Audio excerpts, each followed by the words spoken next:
देख लीजिए आपको कैसे कैसे क्या चीज़ें लिखना है। आपको जो गद्यांश या गद्य खंड आएगा उसको कैसे लिखेंगे, क्लास 10th वाले समझ लीजिए, अगर 12th में है तो वो भी समझ लीजिए। बाकी 10th वाले का जो कैसे कहाँ पर होगा क्वेश्चन, उसके अनुसार मैंने क्वेश्चन डाला है, लेकिन आपको भी लिखना है। अगर 12th में है देख सकते हैं कैसे कैसे चीज़ें लिखना होता है। खंडबा, खंडबा का होगा इसलिए खंडबा डालिए। वर्णात्मक प्रश्न की सजावट कर सकते हैं, आपकी इच्छा है। प्रश्नोत्तर संख्या 1, अगर अथवा है तो अथवा लिखिए, नहीं है तो आप वो ऐसे छोड़ दीजिए। संकेत लिखेंगे, संकेत के इस लाइन में भिन्न भिन्न धर्म, देखिए ये है आपका पैराग्राफ, भिन्न भिन्न धर्मों को मानने वाले ऐसे पैराग्राफ कुछ है। यहाँ से अंडरलाइनिंग की गई है, कहाँ से मैं बताता हूँ। विभिन्नता, यहाँ पर आपकी इन विभिन्नताओं को देखकर अगर आप अपरिचित, यहाँ से मेरी अंडरलाइनिंग है तो वहाँ से मुझे व्याख्या भी करना होगा। तो आपको क्या करना है, भिन्न भिन्न धर्मों को पहले ऊपर के 2-4 और उसके बाद डॉट डॉट करके आप लास्ट में ही देखने में आएंगी, तो आपको देखने में आएंगी, मैंने कर दिया।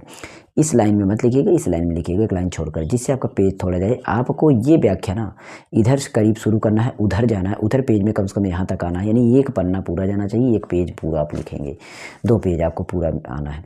तो यहाँ पर देखते हैं, तो ये चीज़ आपको देख लीजिए कितना कितना मैंने लाइनिंग की है। अगर बड़ा वीडियो देख लीजिए, अगर नहीं समझे बड़ा वीडियो आपको मिल जाएगा हमारे चैनल पर, एकदम बेसिक बताए हैं लिख करके, लाइव आप समझ सकते हैं, उसको देख लीजिएगा। तो ये सारी चीज़ें आपको यहाँ पर मिल जाएगा। तो इसके आधार पर मैं फिर भी एक बार समझा देता हूँ। देखिए संदर्भ क्या है, संदर्भ में यहाँ पर लिखा है प्रस्तुत गद्यांश हमारी पाठ्यपुस्तक हिंदी के गद्य खंड में संकलित भारतीय संस्कृत नामक पाठ से लिया गया है, लेखन टाटा प्रसिद्ध है।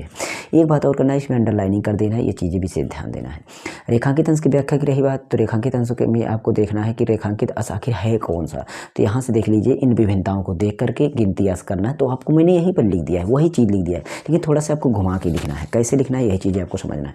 देख लीजिए मैंने कहा कि इस गद्य खंड में रेखांकित अंश में लेखक बताना चाहते हैं कि भारत की विभिन्नताओं को देखकर कोई अनजान पुरुष घबरा कर यह कह नहीं सकता है कि यहाँ एक प्रकार के लोग नहीं रहते हैं या अनेक देशों के लोग सम्मिलित हैं, इसलिए अनेक जातियों का है। तो आप मैंने देख लीजिए घुमा फिरा के वही लिख दिया है। आप बड़ी वीडियो देखेंगे तो आपको समझ में आ जाएगा मैंने कैसे इसको लिखा है। तो कोशिश करिएगा आप इसकी बड़ी वीडियो देख लीजिएगा, ठीक है, आप जाके देख लीजिएगा। और हाँ, इसमें आपको यहाँ पर फिर तीसरा प्रश्न आएगा। तीसरा प्रश्न ये वाला है, भारतीय संस्कृत की लेखक में के देशों का समूह, मतलब अनेक देशों का समूह है, क्यों कहा गया। तो अनेक देशों का समूह है इसलिए कहा गया क्योंकि यहाँ पर विभिन्न प्रकार के देशों के संस्कृत के रीति रिवाज के लोग अपना कर यहाँ विभिन्नता बनाए रखे हैं, इसलिए लगता नहीं कि यहाँ पर बहुत सारे देश के लोग रहते हैं, इसलिए उन्होंने कहा।